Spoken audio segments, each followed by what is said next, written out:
it's Rebecca here from Precious Pages Papercraft, and today I'm designing a layout for Papermaze, and I'm working with the Simple Vintage Country Harvest collection from Simple Stories. I absolutely love it. It's such a gorgeous collection, and this is the third one I've made this month for Papermaze.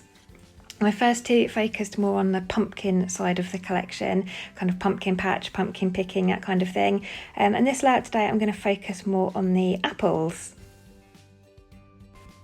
I've got these two photos of my little boy. I've actually got loads of photos, but I've picked these two to scrap. Our local little village had a apple festival. They grow apples. This was during the October half term, and he'd been dying to do some apple pressing, and it just so happened that they were opening up to the public and doing some apple pressing. So he got to press some apples and make his own apple juice, which he was really excited about. So this collection is going to work perfectly for these photos. So I'm starting off with the 4x6 Elements patterned paper. I've got this, it's about 9.5-inch square piece left over from another layout. I'd obviously used it to kind of frame a page and gutted the centre. So I'm going to use that as my background. Now, I'm not usually one for pattern paper backgrounds. They make me a bit nervous, but this one isn't too busy, so I'm quite comfortable with this, and it's probably one of my favourite papers from the collection. So I've just distressed the edges of this and tacked it down with a couple of bits of double-sided tape, and then I've just run it through my sewing machine. And I've just put a white running stitch all the way around there and just tied the ends off on the back. I've used one of the chipboard frames for this. I've got these two photos and they sat really well in there. The photos I've I've printed are 3x4 inches, so they fit really nicely on the back of that. And I've added some foam as well just to bring a bit of dimension in, and I'm going to have those sitting in the top right hand corner there. This frame, I think, initially had some leaves or something on the left there. I've actually covered that up at the moment with one of the layered chipboard pieces. It was apples and I felt it worked a bit better. I am actually going to swap that out for one of the kind of bits and pieces die cuts in a minute. But yeah, I wanted to make that frame work for this page, and the leaves kind of were a bit redundant. So I'm going to cover that up with apples and make that work for me. Just cutting out here a little doily with an apple on it. That was from, I think, is it 4x4 Elements? It must be, because the sheets are 12 inches. Yes, it must be the 4x4 Elements paper. I've just fussy cut that out, and it's going to sit on the bottom right there just to extend the layout to the bottom. And I selected the word awesome from the foam stickers for my title. I love the way the colour works with that background paper. And I've also pulled out one of the apples off of the foam stickers as well. And I'm going to bring in some alphabet stickers in a minute to make my title Awesome Apples. Just here selecting which ones I want to use. I've also added some of the harvest bits and pieces, so those apple die cuts you can see. And the idea is I wanted to have a cluster of apples underneath that frame, sort of almost as if they were kind of hanging from a tree. Now, my little boy didn't pick these apples, they were already picked, but he did peel them, core them, mushed them, and everything else you do, pressed them. He did the lot. So he didn't actually pick them from the tree, but I wanted to kind of have that on the page because I thought it fit really well. This little kind of border sticker here is from the sticker book from the collection. I find the stickers quite thin in those sticker books, so I've just stuck it to some white cardstock and I'm cutting it out just to make it a bit more sturdy. I've had to turn the lights on as well. It's that time of year now where it got really, really dark. And you start a layoff off in the morning, and by kind of mid-morning you realise that it's really dark in the room, and I've not turned any lights on. So I took a quick break there to turn the lights on for you. You can see what I'm doing now. And I stuck that border sticker just at the top above my frames there, just to bring in a bit of detail up the top.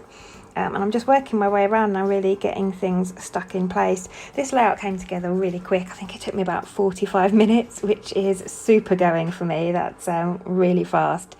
So it's just a case now of sort of deciding on final placements for things and getting them stuck in place. This is the other pack of die cuts you get in the collection. You get the harvest bits and pieces, and then you get another pack, which is this one, just called Bits and Pieces. So I'm just having a quick look through there to see if there was anything I could pull out to make work. I think I might have pulled the little butterfly from that one. I'm not sure which one that was from now. But you can see there I've just swapped out that layered chipboard apples for the die cut one from the Harvest Bits and Pieces pack. I just think it worked better with the die cut apples that I've got sort of clustered underneath it. The chipboard one was a bit of a brighter green, and it didn't really go. So I've just swapped that out just to make that cluster work a bit better, make them all look like they belong together. And then I'm going to get the title stuck in place. At the beginning, I rubbed some talcum powder on the back of that title to make it lose its sticky, because I wasn't sure exactly where I wanted to place it. So now I've had to add some wet glue behind it just to get it stuck down. But that's a great thing to do. If you're not sure where you want your stickers to sit, either stick them to white cardstock and fussy cut them out, or if you can't be bothered with that, just have a little pot of talcum powder on your desk and just rub a little bit of talcum powder on the back there, and it will make them completely lose their sticky, and then you can move them around and decide where you want them.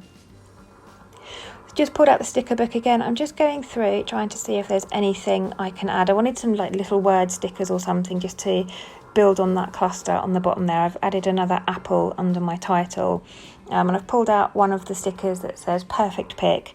I thought that worked really well with our apple theme. And now I'm just adding a few of the foam hearts from the foam stickers. I love these foam sticker sheets you get with the vintage collections. They're just so dimensional, and I don't know why, I just really love them. They always use a really lovely font on them as well. You've got the word awesome there. There's fabulous on there as well, I think, in a similar font. Simple Stories just kind of knock it out of the park with those. I really, really love them. So I always make sure I get those on my layouts. So I've stuck that butterfly over on the right as well, and then from the combo stickers sheet I've pulled out one of the orange kind of word stickers that says these are delicious days, because it's got a little picture of an apple on it, and I've just stuck that underneath my photo, and that's left a kind of gap in the middle there. And I'm going to add a little bit of journaling, which is unlike me. I don't normally journal on the front of my pages, but I felt like I wanted to for this one, and that's given me the perfect little space to do it. I'm just finishing off the page now with some white splatters using my white gesso. I just watered it down on some packaging and added a few splatters, and then when that's dry I will add in my journaling before taking my photos.